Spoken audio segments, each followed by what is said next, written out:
Here's another in NBC's great parade of new shows.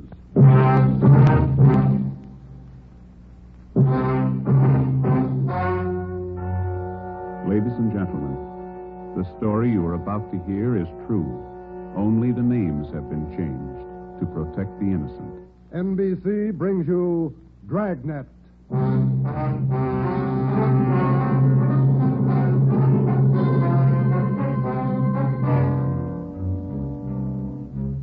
You're a detective sergeant.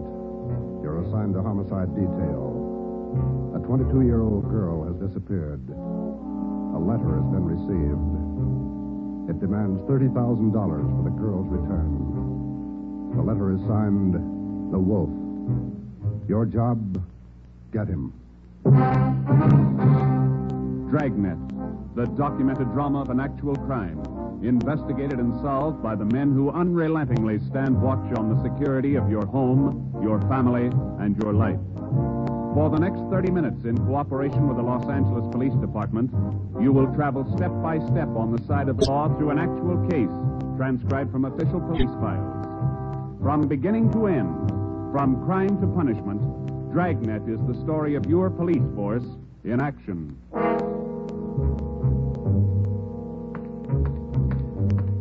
It was Tuesday, October 18th. It was cloudy in Los Angeles. We were working the night watch out of homicide. My partner's Ben Romero. The boss is Ed Backstrand, chief detective. My name's Friday. I was on the way back from the stats office, and it was 3:26 a.m. when I got to room 42. Homicide. Got those mugs you asked for, Joe. Here they are. Thanks, Harris. Backstrand leave yet? In a minute, I'm going out with him. What's the address out there, the Sullivan place? 814 Castro Boulevard. You go straight out Santa Monica, take a left at Castro. I remember. You ready, Chief? Yeah. Friday, you call Romero yet? Right now. Get on it. This one we don't fool with. Yeah. Come on, Harris.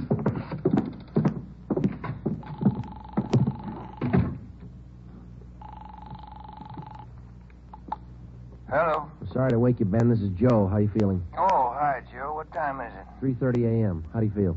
Oh, a lot better. Be back to work tomorrow. You'll be ready in 20 minutes? I'll pick you up. 20 minutes.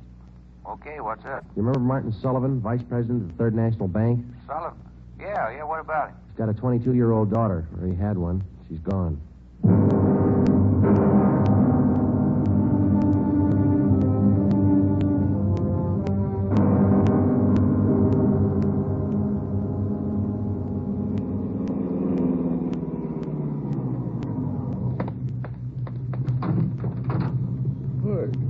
Good time, Joe.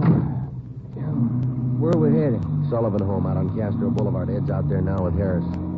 Any leads to work on? No, nothing so far. The girl disappeared a little before 1 o'clock yesterday afternoon. At 11 last night, he got a letter. They want $30,000. Sullivan hasn't got that kind of money. Yeah, I know it. Poor guy's almost out of his mind. Fill me in. How did it happen? Well, the guy took the girl out of business school. He had her called out of class. Told her father was sick, said he was a friend of the family's. Well, how about the teachers? What was their story? Said the girl didn't want to go with the man at first, but he finally talked her into it.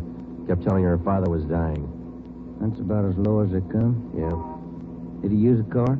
Witnesses said it was a blue sedan. They didn't get the license number or the make. Did they remember what the guy looked like? About 5'9", 160, brown suit, dark hair. Nothing else? No. Here's a copy of the letter. The usual. Read it. Yeah. I have your daughter, Judy.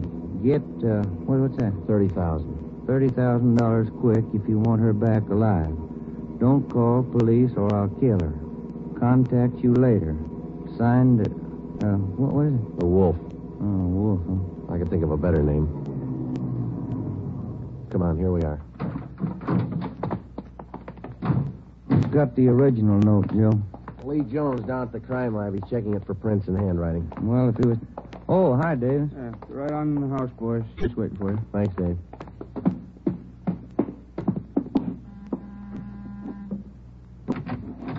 Hi, Joe. Ben. In the living room. Thank you. That's the way I see it, Mr. Sullivan. Now, you understand exactly what you have to do? Yes, I'll do as you say. All right. Here are the two men who'll help you. Sergeant Friday and Sergeant Romero, homicide. Yes, Hi, how do you Mr. do? Sullivan. I do. Mr. Backstrand, are you sure about all this? He might get frightened. He might do something to Judy. Believe me, Mr. Sullivan, it's the only way. I know how you must feel, but we can't do anything else. Oh, all right, I want to see Mrs. Sullivan first. I'll be ready in a moment. Any developments? Yeah. Come on back in the dining room. There it is on the table. Second note from the guy. Telegram. When'd this come? About half an hour ago. Guy phoned it into Western Union from a public booth. Couldn't trace it. Let's see, Joe. Yeah. Be at Elysian Park, 5 o'clock this morning, near Balkan Drive. Come alone. Bring 30,000. Will return girl. Don't tell cops. Kill her if you do. The wolf. 4 a.m. now, Skipper. Not much time. I know it. We'll have to do as he says. No other way. Then Sullivan's going out there alone? You're going with him, you and Romero. You'll be hidden out in the trunk of the car. Any plan? Get him. That's all. Ben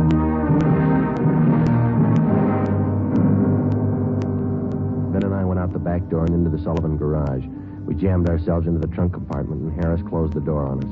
The latch was fixed so that the door could be pushed open from the inside. A few minutes later, Mr. Sullivan came out, got in the car, and we drove off. At 3 minutes to 5, we pulled up at the meeting place in Elysian Park. We waited. Nothing happened. At 5 minutes past 5, it started to thunder. That's all we need now. Thunderstorm.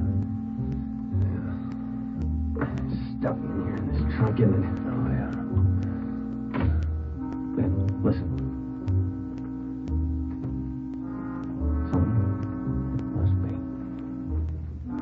Wonder if he's seen anything. Sounds like he's pacing up and down alongside the car, doesn't it? Yeah, listen.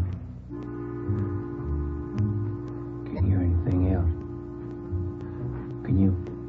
No, we better stay under cover. Yeah. Rain's starting in. Wonder what happened to the wolf. Cold feet, maybe. Let's wait it out.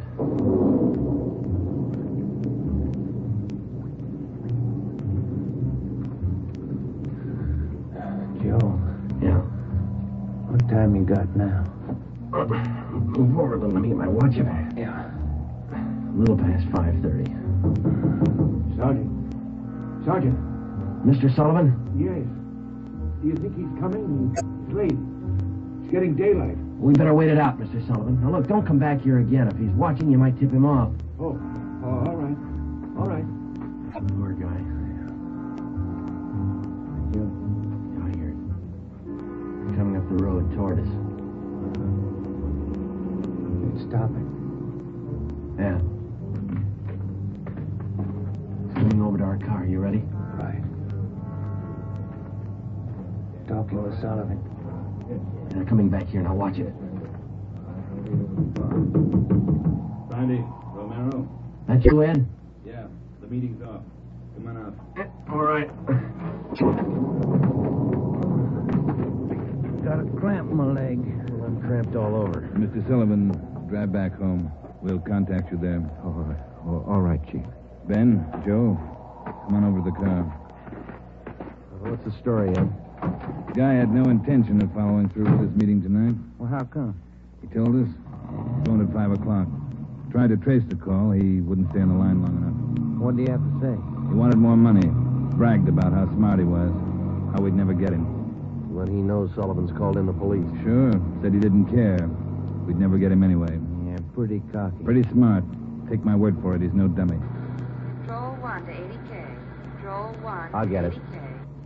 80K to Control 1. 80K to Control 1. Go ahead. 80K, go to your office. Code 3. Go to your office. Code 3. GMA 367. All right, Romero. Let's roll.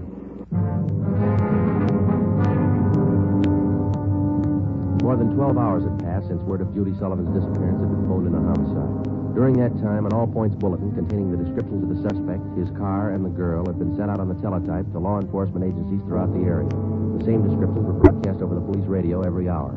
The Sullivan home had been placed under strict surveillance, and Mr. Sullivan instructed not to contact the suspect without knowledge of the police.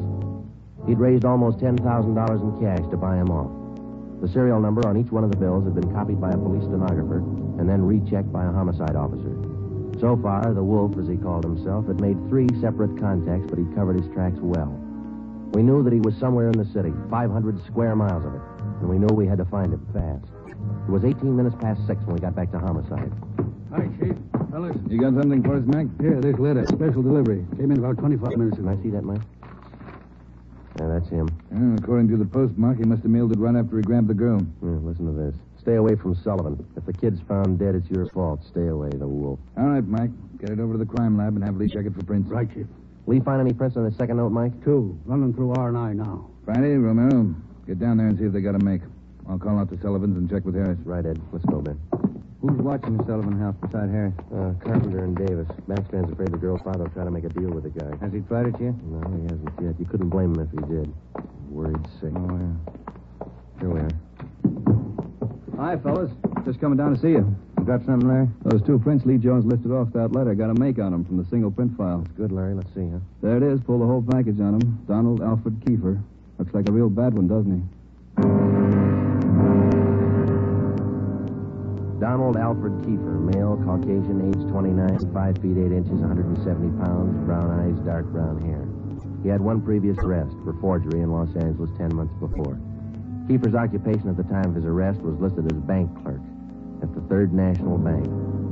Ben went back into the files and pulled the crime report. Then we called Ed Backstrand. There's the answer, Skipper. At the time Kiefer pulled that forgery job at the bank, Mr. Sullivan was one of the vice presidents. Go on. Sullivan was the one who preferred charges against Kiefer and saw that he was prosecuted. Where's this Kiefer now? Let me see. He was placed on probation, and on May 16th this year, he returned to his home in Omaha, Nebraska. That's 1380 Mackinac Avenue. All right, Romero.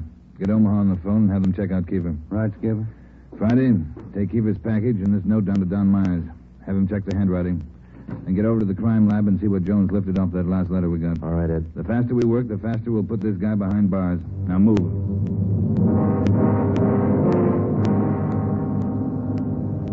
How's the writing compared, Don? What'd you find? Yeah, looks good. See here? Slants as crosses, double oops as L's, open A's, pressure on the downstroke. Donald Kiefer, the Wolf, same handwriting. Lifted 3 prints off this last note, Joe. Brought them out with the iodine fume gun. They match with the first. Thanks, Lee. Did you find anything else? I don't know if it'll help you much. We examined the paper for watermarks and texture. Both notes are written on the same kind of paper. Impressions show both pieces of paper from the same tablet. Checked the density of the carbon and the pencil he used. Both specimens match. Same pencil.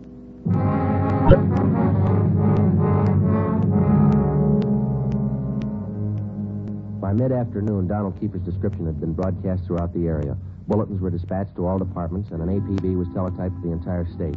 Men were stationed at every post office in the city to watch for notes that might come through the mail. The bus depots, railroad terminals, the airports, and all the main roads leading out of the city were under strict surveillance. The entire Los Angeles area was broken down into single square-mile districts, and a house-to-house canvass was started. A squad of men were assigned to cover each square mile. Outlying towns and cities were requested to do the same. By 5 o'clock that afternoon, the greatest dragnet operation in the history of the city was underway. We were sure Donald Kiefer was somewhere inside. At 12 minutes past 5, Ben got the call back from the Omaha police. Yeah, I got it. 6 X-ray 419. Nebraska plates, right. Well, thank you a lot. Yeah, bye. They had a make on the car. Lots more. The Omaha cops are looking for Kiefer, too. Want him for a robbery there 2 months ago. Yeah? In that robbery, he used a stolen 1939 blue sedan. Nebraska license plate, 6 X-ray 419. How about his family and his friends back there? They all been checked? Yeah, they said Kiefer left Omaha about 6 weeks ago. Didn't know where he was heading. Well, get that car description to communications, huh? APB, teletype, and broadcast. I'll tell Ed. Yeah, right, Joe. Right in, Romero. Yeah, Ed. What are you tied up with? Well, just got a call from Omaha. A make on Kiefer in the car. Give it to me. You two get out to the Sullivan house fast as you can. See Harris. What's happened, Skipper? Martin Sullivan's disappeared.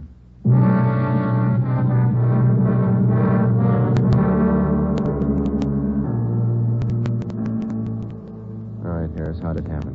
About 3 this afternoon, Mr. Sullivan got a phone call. Said he had to go down to the bank. I went with him. He had me wait in the reception room, and he went in his office. After waiting 10 minutes, I got suspicious and went in. He was gone. That's it. Did he get any more money? This morning, $5,000. Did you get the serial numbers off the bills? Yeah. Shouldn't have let him get out of my sight. Forget it. Right now, we've got to find out where he's gone to meet Kiefer. Did you talk to Mrs. Sullivan about it, Harris? She says she doesn't know anything about it. Let's try her again. Come on, let's go inside. Hi, fellas. Hi. Where's Miss Sullivan, Dave? Back in the sitting room lying down. Doctor's with her. Come on. What time you got, Ben? 6:35. I'll get it. Hello? Well, where are you? Oh. Where are you now? Where are you now? We'll be right out. That was Martin Sullivan. He met with Kiefer out in Laurel Canyon. Did he get his daughter back? Yeah. Wrapped in newspapers.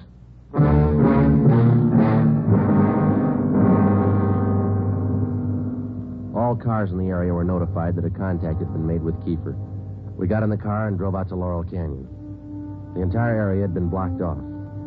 We found Martin Sullivan standing in the middle of the road at the end of East Winding Way.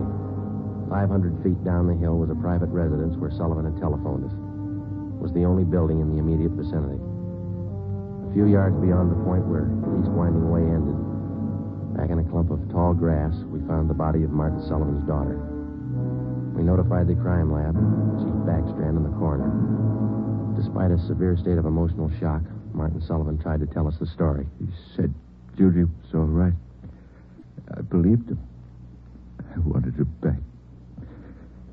Judy. I tricked the officer, the one watching me. He said, come along, no police. Did you see his car, Mr. Sullivan? I wanted her back. I wanted Judy back. I did as he said. I drove here at 6 o'clock and I waited. I put the money in the front seat like he said. Did he get the money, Mr. Sullivan? And I got out. I left parking lights on. I stood up there by the end of the road, waiting. Mr. Sullivan? Then he drove up. He took the money. Then he came up to me. He had a gun. I wanted Judy back. He had a gun. Did you see his car? He said she was up there, beyond the road, tied to a tree. I wanted her back. Mr. Sullivan, did you see his car? I went to look for Judy. He drove away. She wasn't there. By the tree. Couldn't find her. On the way back, I saw the bundle on the way back.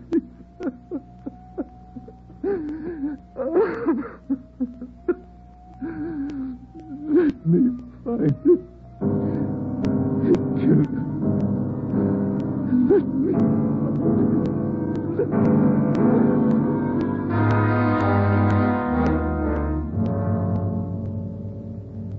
Before he went into a state of complete collapse, we showed Martin Sullivan a picture of Donald Alfred Kiefer.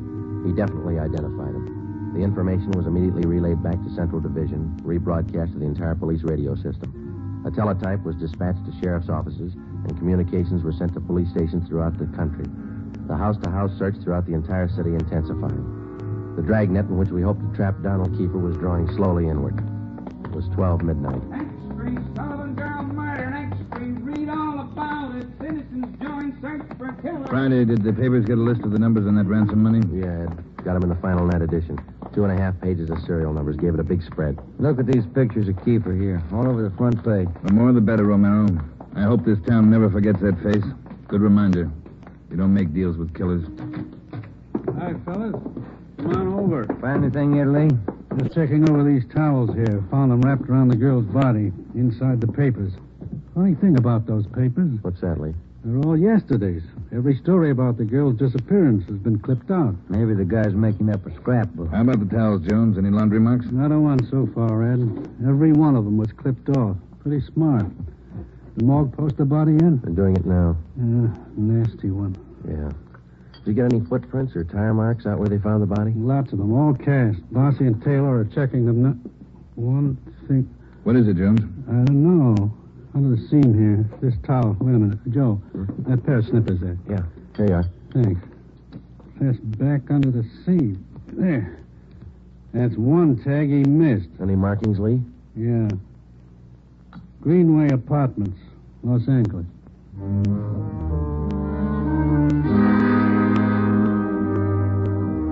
One look at the apartment was enough. In an adjoining garage, we found the car which Kiefer had used, a blue sedan. Nebraska license plate 6X-ray 419. When we got back to the office, Chief Backstrand immediately issued a cancellation of the want order for the blue sedan, and then he ordered a detail of men to stake out the car in the event Kiefer decided to come back for it. Here's the coroner's report, Joe. Oh, let's see it. Cause of death, strangulation. Time of death, Monday, October 18th, approximately 2 p.m. 1 hour after he grabbed her? That can't be right. Skipper in his office? No, he's out for a minute. Hey, Joe, Ben, take the call off 2503, will you? Thanks, Mike. Right. Would you give me the call on 2503, please? Thanks. Hello? Yeah. Yeah, when? We'll be right over. Some of the ransom money, Ben, just showed up. Beverly and Highland. Come on.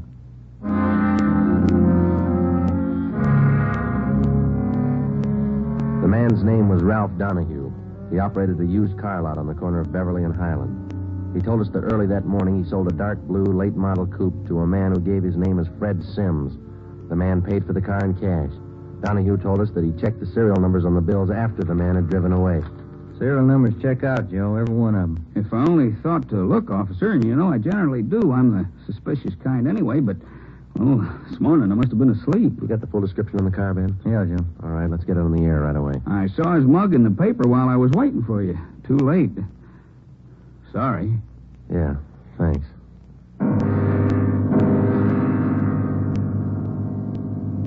At 10 minutes past 3 that afternoon, another piece of the ransom money turned up at a busy downtown department store.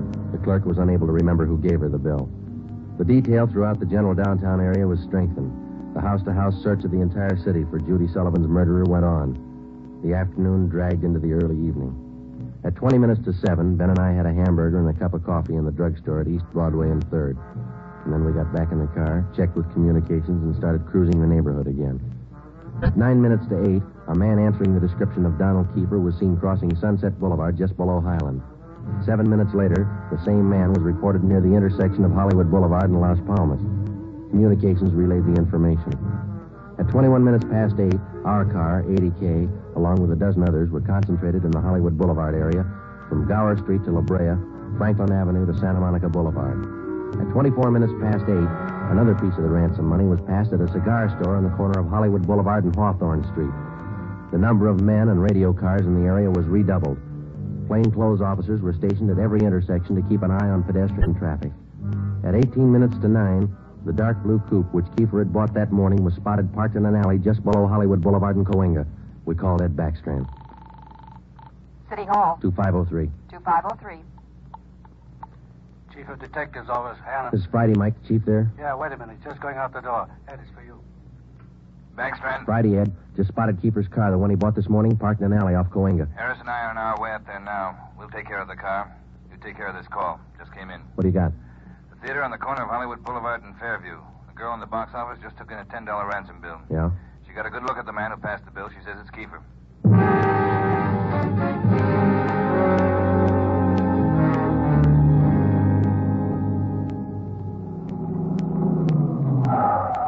All right, Ben, come on. Yeah. You got the list of serial numbers? Right here. Let's check at the window. Yes, sir. How many, please? Police officers. Sergeant Romero, Sergeant Friday. Oh, yes, sir. Mr. Rayburn, the police are here. Would you step around to the side door, Sergeant? Yes, ma'am. Margie, relieve Francis for a minute. Francis, come here. Bring that $10 bill with you. Sharp girl, officer, that Francis. Sharp. Here it is, Mr. Rayburn. All right, Sergeant. There you are. $10 bill and the list of serial numbers. Check out all right, Ben? That's it, Joe. Good work, man. You reported the man came in about a half hour ago. You're sure it was Kiefer? Yes, sir. I had his picture in the box office just behind the change machine. I recognized him right away. And as far as you know, he hasn't left the theater. That's right, sir. All right, Mr. Rayburn, I'm sorry. I'm afraid we'll have to interrupt the show. Anything you say, Sergeant. Anything. Ben, you keep an eye on the front exit. I'll call communications. Right, Joe. 80K to Control 4. 80K to Control 4. 80K, go ahead. Control 4, clear all frequencies. The Sullivan murder suspect, Donald Kiefer, has been located in the theater on the southeast corner of Hollywood Boulevard and Fairview. Have all units around the area. 80K, roger. Attention all units. Attention all units. Assist 80K at the theater on the southeast corner of Hollywood Boulevard and Fairview. The Sullivan murder suspect has been located in the theater. Go ahead, 80K. Control 4, have all units converge in the general area, Hollywood Boulevard and Fairview. Unit 62R to block off the intersection at Hollywood Boulevard and North Cherokee. Stop all pedestrian and vehicular traffic. Unit 61A to block the intersection at Hollywood Boulevard and Hudson Street. Stop all pedestrian and vehicular traffic. Unit 71 and 72R to block the alley behind the theater. Unit 66 and 67R to assist at main entrance to the theater. Within a few minutes, the 1/2 mile area around the theater was completely blockaded. Every exit and entrance to the theater was covered. At 9:23, we met Harris and Ed Backstrand in the theater manager's office. Backstrand outlined our plan of operation. At 9:28, a detail of 14 men walked down the side aisles on the main floor of the theater and took up their posts on either side of the orchestra pit. The picture was stopped and every light in the theater was turned on. Ed Backstrand, Harris, Ben, and I went down the aisle and up onto the stage. Backstrand made the announcement. Ladies and gentlemen, we're sorry to interrupt the picture, but this is important. We're police officers. We've traced the murderer of Judy Sullivan to this theater. He is in this theater now. Now we're going to search the theater row by row, and we'd like to ask your cooperation. There's no need to be panicky or afraid. Those who wish to leave now may do so. Leave by the main entrance. Each one of you will be checked as you go out the door. And for the benefit of the man we're looking for, don't try to escape. Every exit is covered and the entire area is blockaded. Don't place any more lives in jeopardy. Come on, Ben.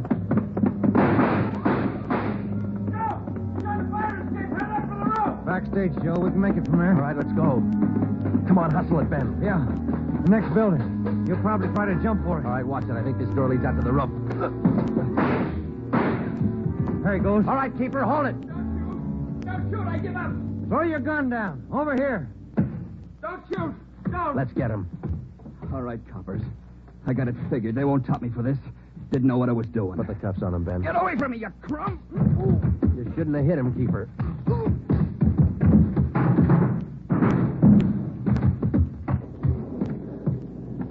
All right, Ben. Try the cuffs now. Yeah. Come on, let's get him in out of the rain. What's the hurry? Why spoil a good rain?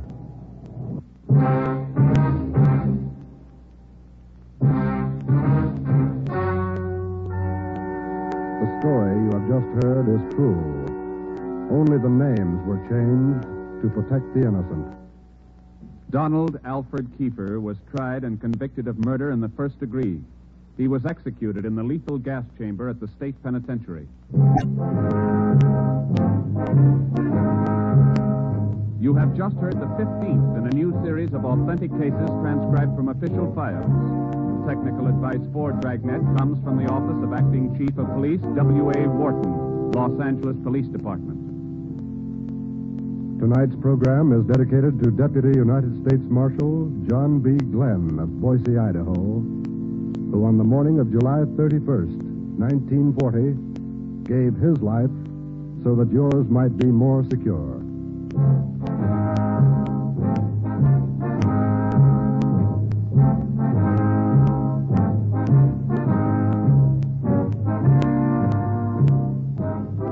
Dragnet came to you from Los Angeles. Theater Guild on the Air returns tomorrow night on NBC.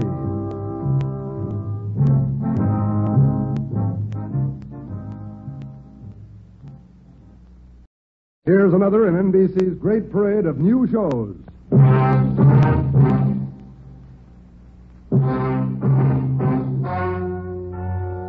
Ladies and gentlemen, the story you are about to hear is true.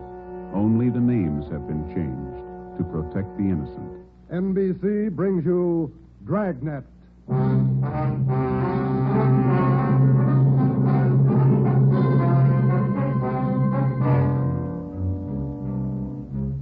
You're a detective sergeant. You're assigned to homicide detail. A 22-year-old girl has disappeared. A letter has been received. It demands $30,000 for the girl's return. The letter is signed, The Wolf. Your job, get him.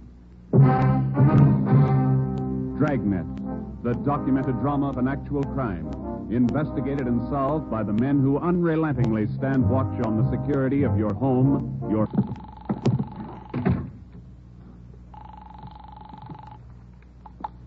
Hello. Sorry to wake you, Ben. This is Joe. How you feeling? Oh, hi, Joe. What time is it? 3:30 a.m. How do you feel? Oh, a lot better. Be back to work tomorrow. You'll be ready in 20 minutes? I'll pick you up. 20 minutes. Okay, what's up? You remember Martin Sullivan, vice president of the Third National Bank? Sullivan? Yeah, what about him? He's got a 22-year-old daughter, or he had one. She's gone.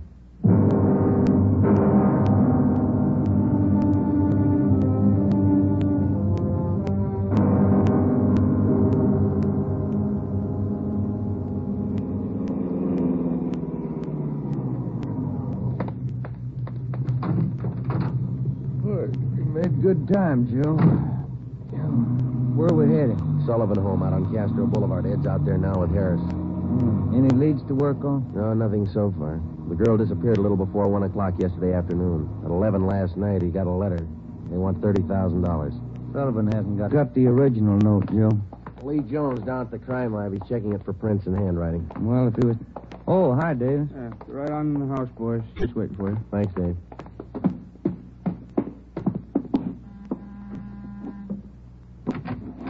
Hi, Joe. Ben.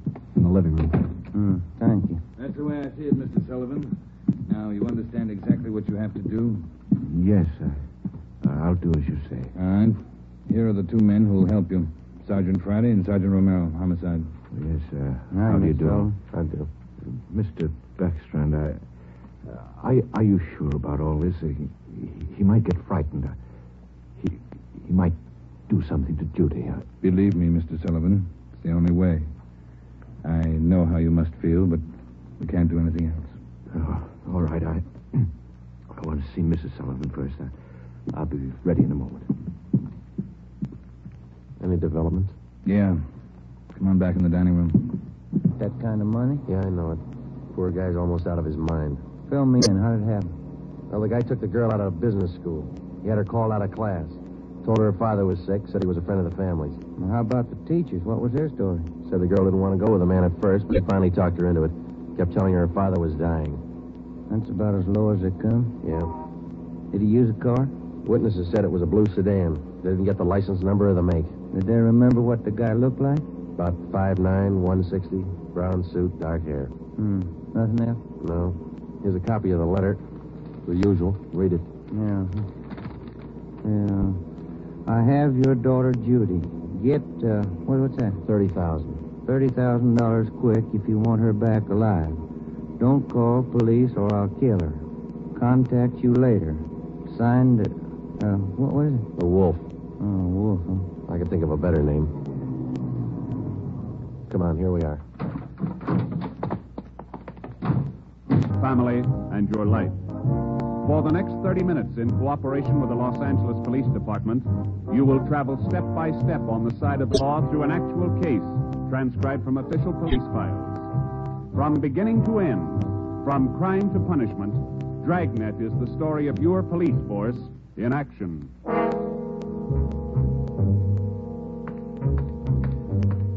It was Tuesday, October 18th. It was cloudy in Los Angeles. We were working the night watch out of homicide. My partner's Ben Romero. The boss is Ed Backstrand, chief detective. My name's Friday. I was on the way back from the stats office, and it was 3:26 a.m. when I got to room 42. Homicide. Got those mugs you asked for, Joe. Here they are. Thanks, Harris. Backstrand leave yet? In a minute, I'm going out with him. What's the address out there, the Sullivan place? 814 Castro Boulevard. You go straight out Santa Monica, take a left at Castro. I remember. You ready, Chief? Yeah. Friday, you call Romero yet? Right now. Get on it. This one we don't fool with. Yeah. Come on, Harris.